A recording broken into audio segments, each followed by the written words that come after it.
राज्यभरात ई-चलन दंडात मोठी वाढ झाली आहे। वाहतूकदारांचं कंबरडं मोडलंय। सर्वच घटकांना त्रास होतोय। या विरोधात कोल्हापूर जिल्हा वाहतूकदार समन्वय समितीचे प्रदीप राठोड यांनी आमरण उपोषणाचं अस्त्र उगारलंय। आज या आंदोलनाचा 5वा दिवस होता। दिवसभरात कोल्हापूर जिल्ह्यातील विविध व्यक्ती, संस्था आणि संघटनांच्या प्रतिनिधींनी आंदोलनस्थळी भेट देऊन या आंदोलनाला पाठिंबा व्यक्त केला। दरम्यान गेल्या 5 दिवसांपासून राठोड आमरण उपोषण करत असल्यानं त्यांची प्रकृती खालावली आहे। जोपर्यंत ई-चलनाचा दंड 100% माफ होत नाही तोवर आंदोलन मागे घेणार नाही।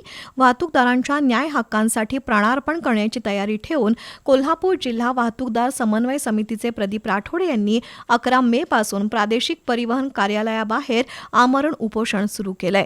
त्याला दिवसेंदिवस प्रतिसाद वाढत चाललाय। या आंदोलनाची प्रादेशिक परिवहन अधिकारी संजीव भोर, जिल्हाधिकारी डॉक्टर विजय राठोड यांनी दखल घेतली। त्यांनी परिवहन मंत्र्यांशी संपर्क साधला। तसंच आज आमदार राजेश क्षीरसागर यांनी आंदोलनस्थळी भेट देऊन उपोषणकर्ते प्रदीप राठोड यांच्याशी संवाद साधला।